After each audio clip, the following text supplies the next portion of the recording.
Denise LeDuc, the Director of Adult Education here at Sierra Duke Gardens. And one of the fun things that we do in May is we create a container of bulbs for the summer garden.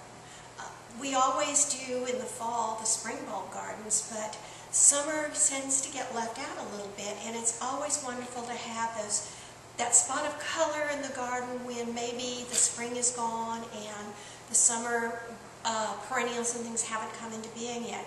So we try to create these little spots of color in a container with a mixture of bulbs that will show you a sequence of bloom throughout the summer, starting in May and going through the late summer and early fall. The caladiums, which I'm going to put in here, will add color until frost.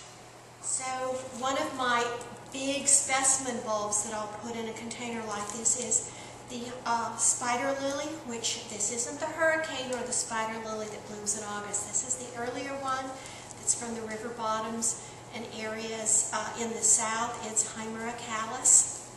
And this one is a selection called Advantage. And it will put up a lot of broad leaves and then a cluster of rather white spidery looking flowers in June or July. Along with that, I've also put what are called rain lilies, or the Zapharanthus, and these are white ones. So right now everything I have going into this bulb, and these will bloom periodically when they get moist. And it's interesting because they're a cluster of little bulbs, each one about ready to sprout. But I like to have some color the entire time, and to brighten it up, I will use caladiums. I have a mix of caladiums. Some are pink and white and green, and some are just white and green. The nice thing about all the white that I have in this container is that it shows up at night. So that if I have this on the patio or I have it at the front door, you can look out in the evening and it brightens the dark shadows in a patio or a spot in the garden. And I say patio or deck or front door or back door, but you could also put it out into the garden and brighten up maybe a very shady area in the garden so that it pops at night. This is a bulb container that I made last year, and the bulbs that are in these that have already started coming out are called Crocosmus, and they're going to be a bright yellow. They will bloom June and July.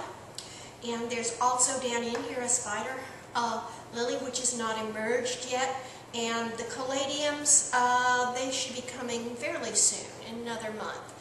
This is, as I said, a summer container, so you wouldn't expect to see too much coming as early as the end of April. Another plant that you could consider putting in, you'd have to change them out every 2 to 3 years, would be a daylily. Daylilies grow very nicely in a container, and they're from a tuberous root system, so they work very nicely with the other bulbs. And the one wonderful thing is that each one of these bulbs has stored nutrients in the bulb itself. So when you plant this container, it doesn't really need much more fertilizer throughout the first year. If you're going to keep it from year to year, you would have to add some fertilizer every spring to perk them up and get them through the next year. So build one and enjoy, or if you really want some help with one and some expertise on choosing a selection of bulbs, join us at Sierra Duke Gardens in May for a bulb container class.